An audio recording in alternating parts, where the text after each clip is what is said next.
Absolutely. Welcome, welcome everybody to Earth Preservation with Tower Gardens with responsible and sustainable actions. And my name is Jennifer Owen. Thank you for plugging in here. I am an international marketing director with the JuicePlus Company. I'm also a fitness trainer Pilates instructor, and I'm a nutrition coach and have been working with my company for over 20 years now. I'm also a mom of 2 competitive athletes, and I'm a tower garden grower. So this is one of 4 of our tower gardens. It's looking supreme and fine. And I'm really excited to be sharing this talk again tonight with you, because I attended a talk earlier this week that really lit my fire up. And this was not on the agenda. This was kind of a spur of the moment presentation that I thought I would throw up there. And, you know, those who need to see it and watch it, enjoy. And hopefully the information I share tonight will stir you in some way to take action, whatever that is in your world, on how you can make a difference for our Earth. So one of my favorite quotes is this here: the greatest threat to our planet is the belief that someone else will save it. And I'm even going to add to that, you know, the greatest threat is to think that any action that we do is too small to bother.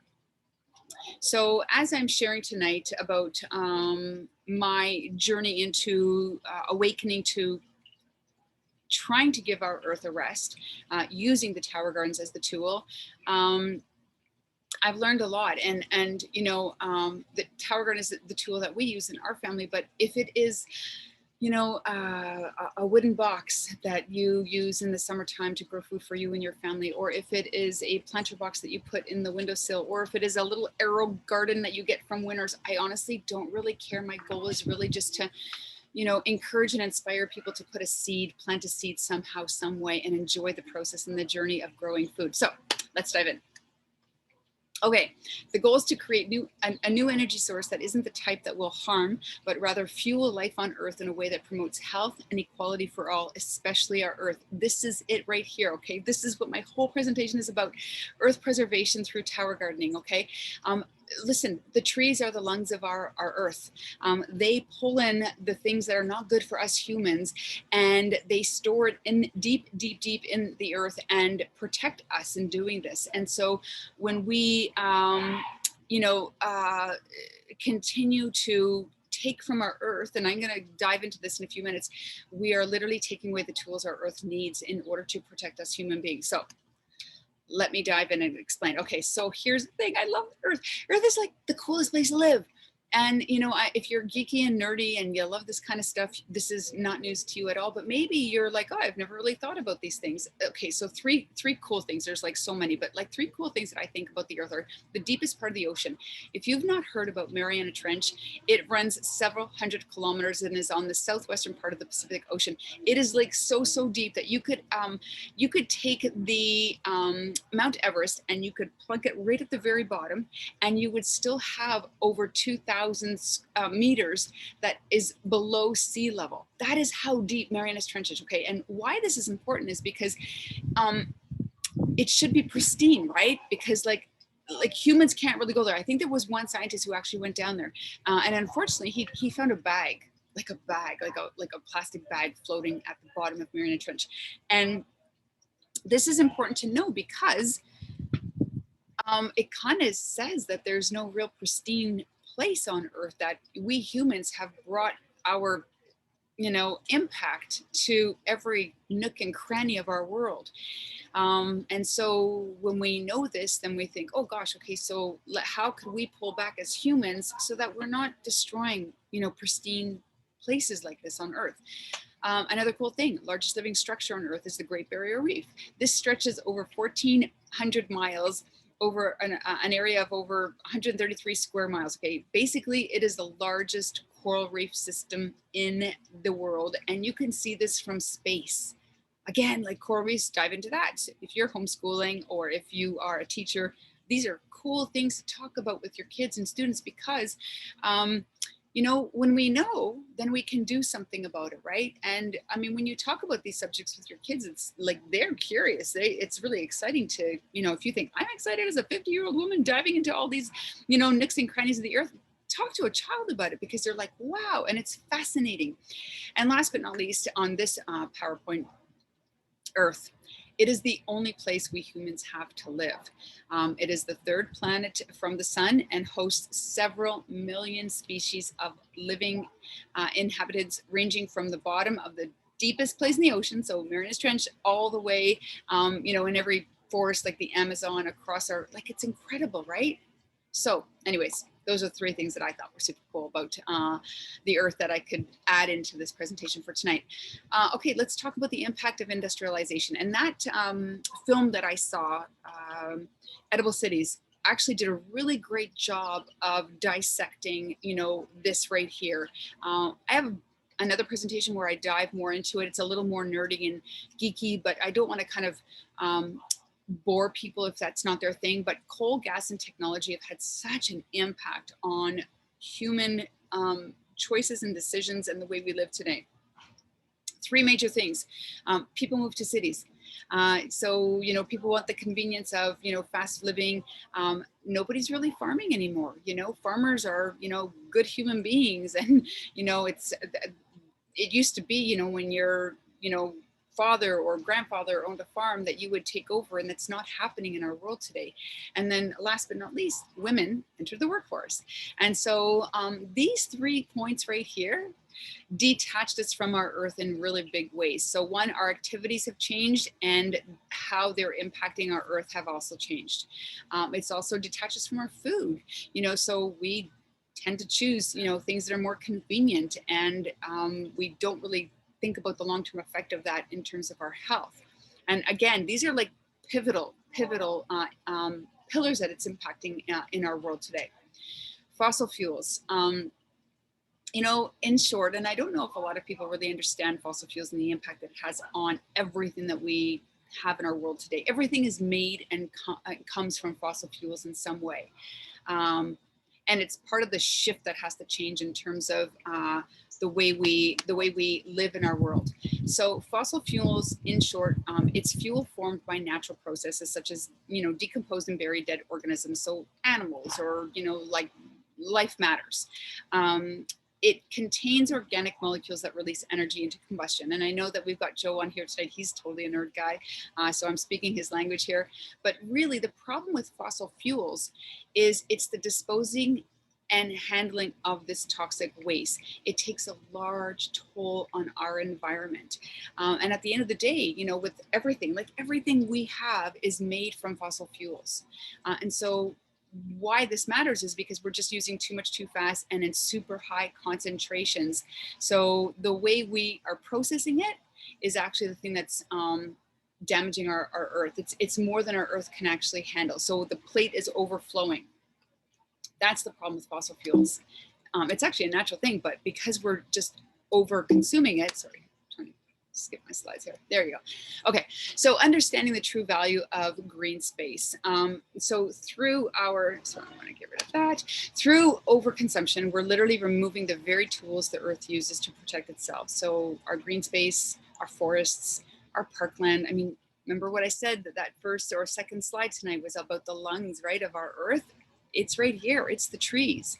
And so we're destroying important healing landscapes for urban sprawl, for industrial development, and for agricultural purposes, And again, these are the tools, this here, the trees, the shrubs, all of this, they take toxic energy and elements in our air and literally pull it down to this, like they put it in the ground. And so what we want to do is we want to actually draw and help our Earth draw down this carbon into the Earth. And we can do this today, and it's plant a tree, grow a garden, do something like that, because A, you're going to alleviate the load that you and your family use, but also you're going to give literally the Earth tools that it could use to contribute in a positive way for us humans to live here. Awesome. Okay, so agribiz, agricultural land use in 2021 in North America is 41.4%. Yikes. And 53.1% in Canada is for wheat. So the challenge with this is, livestock accounts for 80% of global farming land. And you could see this pretty little image right there. There's farming versus factory farming. There's a huge difference. And, you know, I think people kind of know this, but then they don't really dive any deeper to look behind that. And it matters, right? I mean, you know, if you're, you know, consuming a happy cow, there's a huge difference between, you know, the alternative. So more than half the US grain and nearly 40% of world grain is being fed to livestock, not humans, guys. Like when I kind of, you know, when I look at these stats, I think, when did this happen? And how are we like letting this happen? It doesn't even make sense. So while livestock takes up most of the world's agricultural land, it only produces 18% of the world's calories and 37% of total protein. So again, let's kind of, we really need to kind of change the have a paradigm shift in how we look at our food source, right? So one of the best ways people can impact climate change is to practice a natural climate solutions way of living. And what this means is really to engage in the conservation, the restoration, and improved ways of managing land. This helps to prevent and reduce greenhouse gas emissions in landscapes worldwide. Does that make sense? So as of January 1st, 2021, okay, this past year, there were approximately 3.53 million beef cows and around, well, over 977,000 dairy cows in Canada. Yikes. That I find just baffling. And I'm like, what? That's this year, guys. That's pretty concerning, I think. Okay, let's talk a little bit about synthetic petrochemicals used to refertilize the earth, because this is a real problem. This depletes our ability to grow food, okay? And this is how. So we got two big things here, two methods that we use to produce food in our world today: monocropping and factory farming.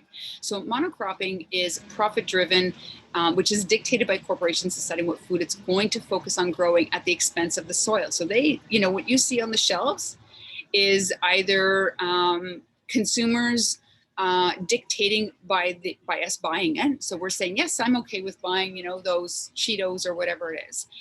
And or it's corporations trying to sell us something new, maybe something that's cheaper or more affordable, or when I say cheaper, I mean cheaper for them to grow, produce, and make money off of, right? And the problem with monocropping is that because they're just raping the land, literally, you're creating stubborn weeds that require more and stronger pesticides. And again, think bigger vision, right? So what is this doing? Well, now we're growing less food because the land just can't, there's nothing for it to, there's no quality soil for it to actually grow good food on. And then we are contaminating the land that is available and can grow food with, you know, harder and harsher chemicals. It doesn't even make sense, right? But again, you know, we're so busy in the wheel that we don't think about this in our day-to-day lives, but it's really important. Factory farming, the overproduction of livestock results in the overgrazing of animals, and the number of cattle are so far out of proportion for the land's ability to, to sustain them. So check out this picture, okay? There's no grass. The earth is totally eroded, and the drain off from these animals living in this way, like everything, not just, you know, the feces and, you know, all that, but like the antibiotics that are used to help keep these animals healthy, all of it ends up in our water system. And that is actually a whole other presentation. But do you see the impact of supporting these two ways of growing food? And again, look, we got an election coming up. My opinion is that every time I spend a dollar, every time I put that dollar down, that is my vote. And I think, you know, when people know, then they can do better. And, you know, I don't blame people. I think people are busy and they do their best. But it's through little webinars like this, honestly, that people learn little things that they can do that can help make a difference. So, and remember what I said at the beginning, if this inspires you to, you know, think twice about what you're buying for your family, then that's amazing. You don't have to buy Tower Garden, trust me, okay? Like, I mean, I think that they're amazing tools, and I'm here to inspire and, you know, teach you, you know, how easy they are and what a wonderful thing they've been for our family and how they work and all that. But at the end of the day, I just would love for people to know that they could actually be in more control of what's happening in our world today, instead of being the silent kind of like, well, what could I do? We could do a lot. So let's talk about how family gardens help to heal our earth. One, they lessen your carbon footprint. So have you ever thought about the carbon footprint of your food? Think about your dinner plate tonight. Where did the food come from? How far did it travel before it ended up on your plate? And, and don't just think about, okay, well, maybe the potatoes came from, Ontario or something like that. I want you to think about, like not only where did it grow, but then how far did it, travel to get to your local grocery store? And then how far did it travel to get to your plate? Because food transportation relies heavily on fossil fuels and everything matters, right? So how can we reduce this? Pesticide-free food. Many synthetic fertilizers are approved for use, but have little to no research, some of which were shown to be linked to cancer and other diseases. So the Environmental Protection Agency considers 60% of all herbicides, 90% of all fungicides, and 30% of all insecticides carcinogenic. Now, how do you feel about the purchases you're making now, right? Shrink your grocery bill. Again, we're talking about family gardens and how they help to heal our earth and how they can help you in your home. Organic foods have a higher price tag because of their superior farming practices. And that's a good thing, okay? We want to support that. But not everybody can afford that. So growing your own food is a way to save money. And it is our personal revolution to not support industries that pollute and harm our earth, like a couple of slides I just showed you, right? So again, whether you're starting off with just growing lettuce for your family, just do it. You don't have to have you don't have to grow 20 different things. Like create just start with a lettuce garden or just a tomato planter or something. Just start, because I promise you, it will help you to catch the vision of how cool growing food is. Your kids will love it. It's such a great experience to do as a family. And, you learn, and then you learn confidence. And then maybe next year you'll try growing cucumbers or zucchini or your own pumpkin for Halloween, right? Okay, and then let's talk about happy vibes. We're definitely likely to experiment and try new foods and flavors and textures, if not for ourselves and for our kids. And I know as a parent, this was definitely my journey. But, planting seeds and nurturing seedlings and harvesting foods, it really invites us to appreciate our bounty and to have greater connections with our food, and therefore appreciate the nourishment it offers to us and our bodies, not just for obviously the food on your plate, but for the quality of your life and the longevity of it. So actually, I'm a really big advocate for that right there. I personally think that, when we have these experiences, those are the things that actually anchor us into making the choices that we do. Okay, NASA, they've been growing food in space for decades now. It's not new to them at all. So the Tower Garden is not a new way to grow, guys. I know maybe some of you haven't heard about it or seen it. And it's interesting because when we were up in Collingwood on Tuesday, I asked our audience how many have seen or heard about these things. And I think there were like maybe 3 people in the audience, and there had to have been at least 50 people there. And I was really surprised because I thought, whoa, we got a lot of work to do here. But here's the thing. So for NASA, like they need to make sure that their astronauts are staying healthy while in space, right? So they want to grow fresh, produce. We understand the value of the health. It makes sense. That's a no-brainer. But of course, they have lots of reasons to study food growth in space. And, for them, I would, the study of growing food in the absence of gravity and then using an artificial, light source is a big part of their science. And of course, having happy vibes while away from home. So NASA actually uses clay to grow food in space as well, because when you think about it, clay actually is a really great holder or medium of water. But one thing in putting this presentation together that I did not know was that, and of course it makes sense, but I never thought about it, I guess, but like fluids in space tend to form bubbles. So like, can you imagine being in space and all of a sudden you've got just like bubbles of water everywhere? So, NASA has had to, figure out alternative ways to provide healthy foods for their astronauts. And so the aeroponic growing makes sense. Okay, so let's talk about the Tower Garden here. So this is a Tower Garden kit. Basically what it is it's a state-of-the-art aeroponic vertical garden, done and done. How it works, it's all automated. It's a plug and play system. It uses recycled water. You've got 20 gallons of water in the reservoir. It pumps the water up through the center, and it literally, you could see right here, showers the roots of the plants that you're growing. With a tower garden kit, you get everything you need to start growing. Like literally the box arrives at your front door, and you can put that thing together and plant your seeds within an hour of opening up that box. And I know that that was the case for us when we received our first tower garden back in April of 2012. My girls were so excited. They were 9 and 6 years old, and my 9-year-old was putting that thing together before I even looked at the instructions. It was so cool. And planting seed with my 6-year-old, oh my gosh. Actually, I'll share with you here, you know, one of the things we were planting was cucumbers, and she had a cucumber seed in her finger, and between her finger and her thumb. And she said, "Mom, how much food do you think is going to grow from this one seed?" And I was like, whoa, I had never thought about that before. Like, seriously, that's big. And she was 6. And I was like, this is like mind blowing, the things we could learn from our kids, right?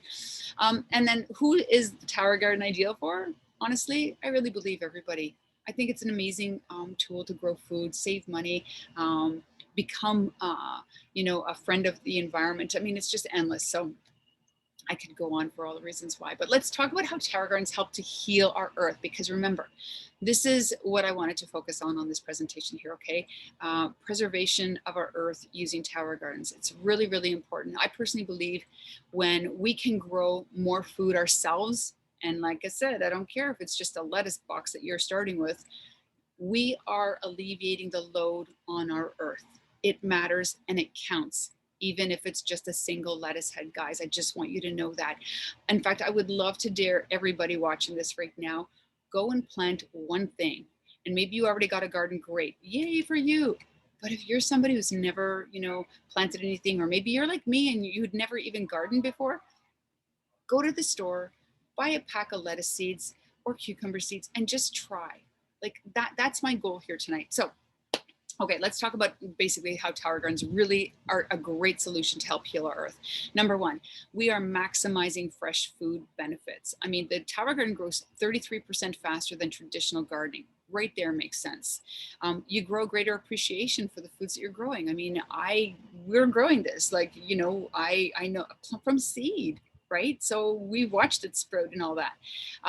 It increases our awareness of how we consume our resources, and not just with food. Okay, I got 2 daughters who, you know, look at where whatever it is that they want, like they have become ethical consumers, which is so cool.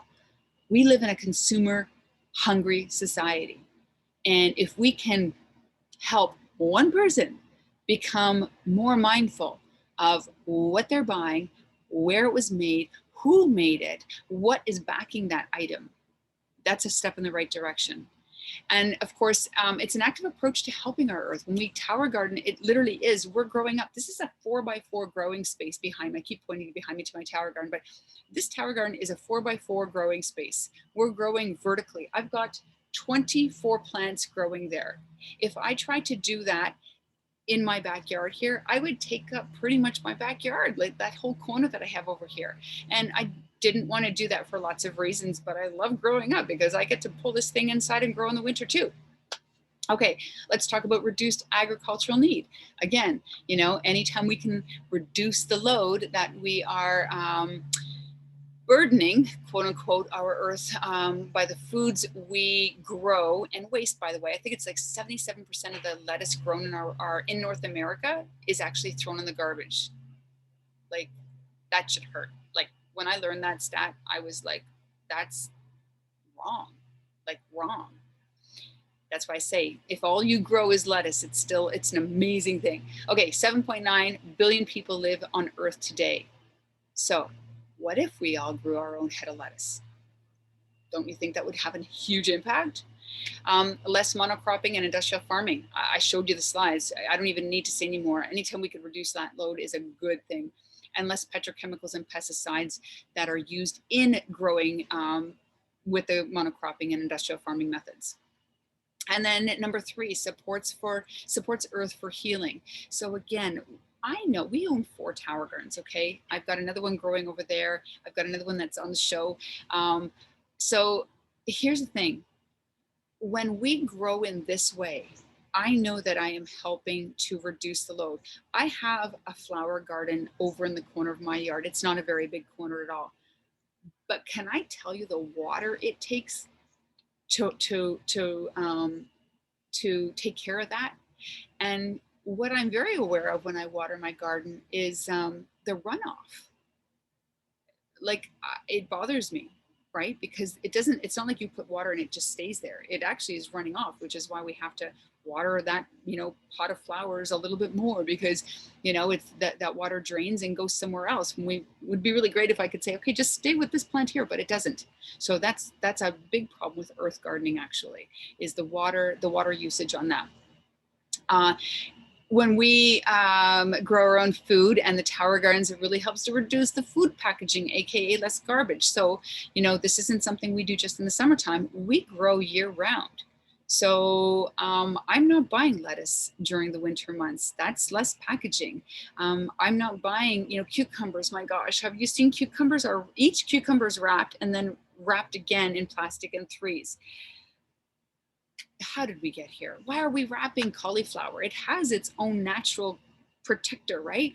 And it's so mind-boggling. But again, when we the people learn these things, then we can make different choices, because there's certain foods I just won't buy because of the packaging. Cucumbers is one of them, actually. And then, of course, it supports the earth for healing by growing more food per square foot. So like I said, I've got 28, is it 28? Whatever, 24, 28 plants in here. So just so you, I don't know if you could see this, but anyways, I've got like dill up there, I've got arugula, I've got broccoli, I've got kale, chard, I've got cucumber, zucchini, and tomatoes in there.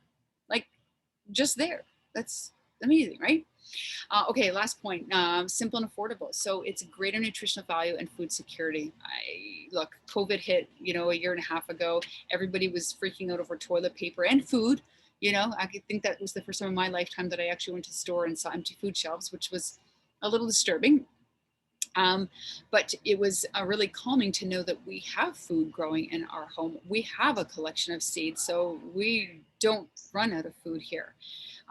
It enables successful and abundant food harvest. Like I never grew food before. I never gardened before. I didn't even have an earth garden, like a flower garden before tower gardens. Actually, I have a flower garden because of my tower garden. I got brave along the way and started trying different things.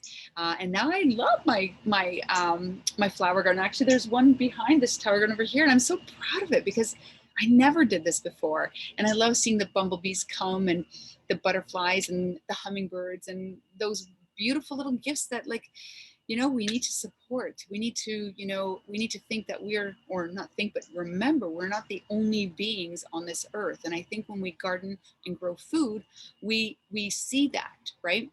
And then of course, enriching the experience of food nourishment. So, growing food in this way, I mean, it's fresh.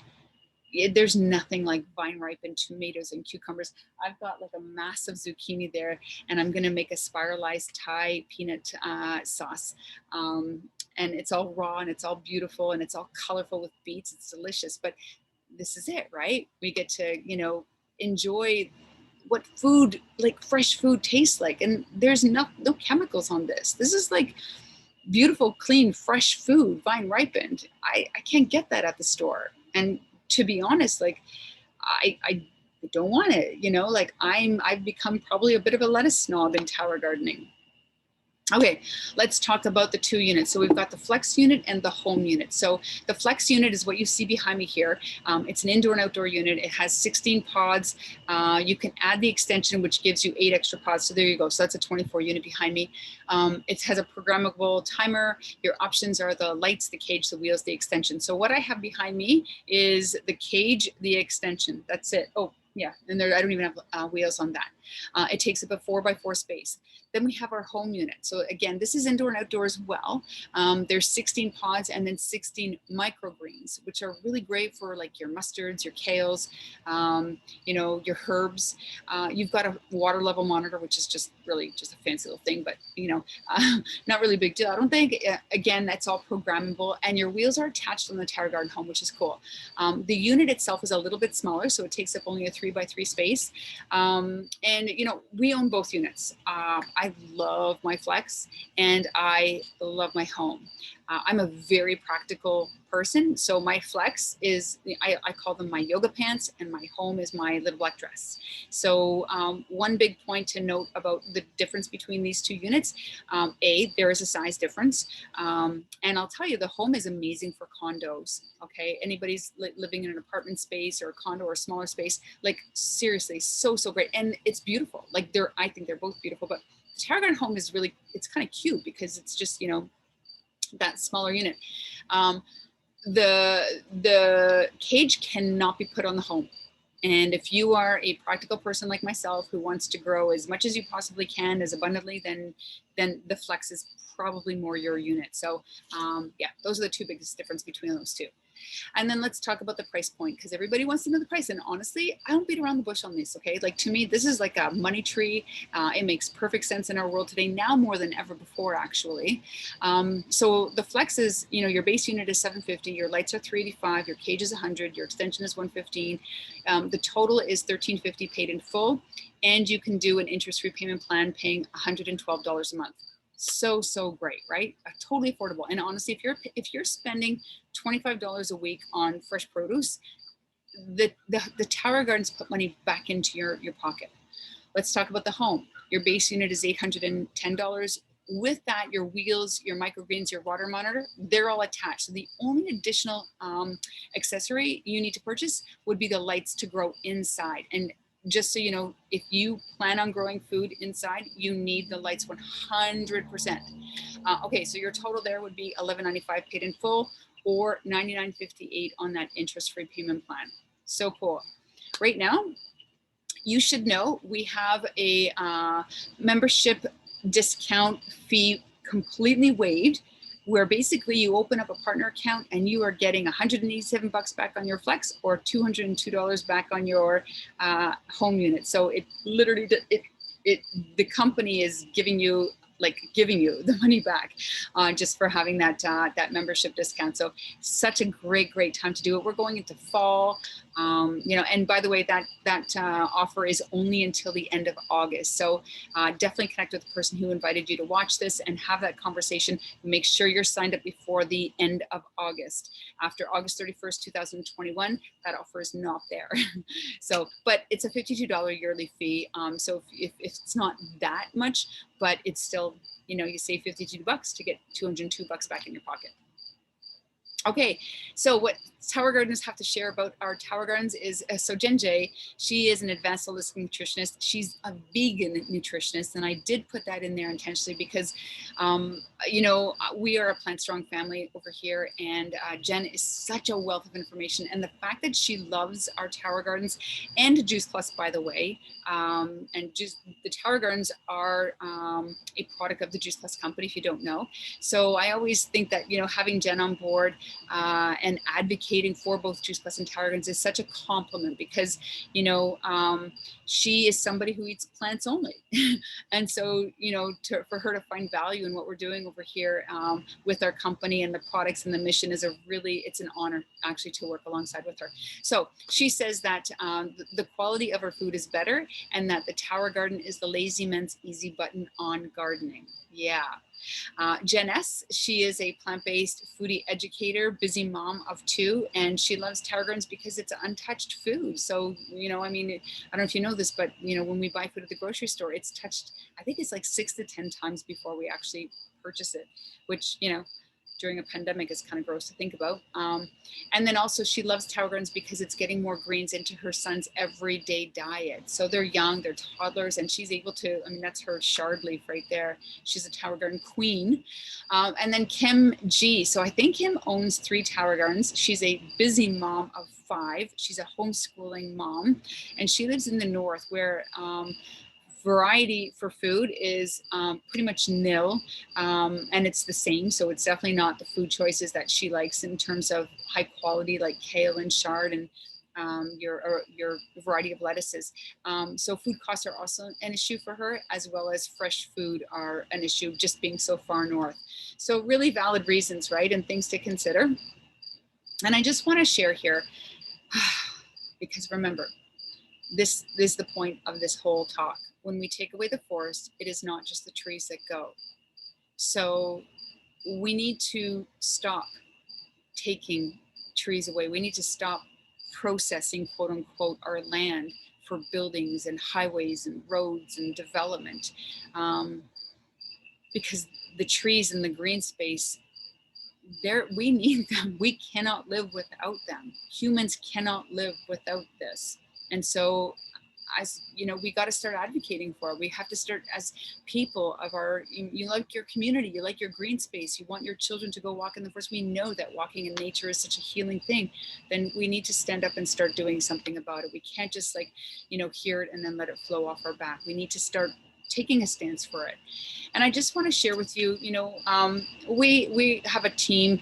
Our team is Team Vision, and there's an incredible opportunity to get involved here. I shared with you that we have a membership waived right now that invites you to come in and share, become an advocate or not, enjoy the cost savings, enjoy sharing with family and friends. We have everything that we talk about here, which is, helping people to, eat more fruits and vegetables and get more greens into their diet and start gardening and connect to the land and get healthier. The media fuels this need for change that is in our society today. And we are definitely the right company, and it's the right time to jump on board. We have a growing market, and people are aware of this now. So given the exponential growth of humans and animals on our earth and the challenges this creates, sharing a new way of growing food closer to home is an easy, affordable way. And it's a beautiful thing to be a part of. It is a noble thing to be a part of. And it feels really good to be a part of a mission that creates health and abundance for all, through practices that help heal everyone, including our beloved earth, in a very noble way, right? Like, I like that what I get to do for a living is good for people, but it's also good for our earth, and it's also good for all living things that live on our earth. So with that, I want to thank you so very much for taking time to plug in tonight and learn. I'll close with, I'm Jennifer Owen. If you are plugging in a little late, I am a part of Team Vision. We have an incredible community called GP Heal. So if you are not yet a part of that, connect with the person who invited you here and have that conversation with them. And you can go dig around at jpgen.com to learn a little bit more about me. And thank you so much. Please go find a seed and plant it in the ground and enjoy the journey of growing food. Blessings, everybody.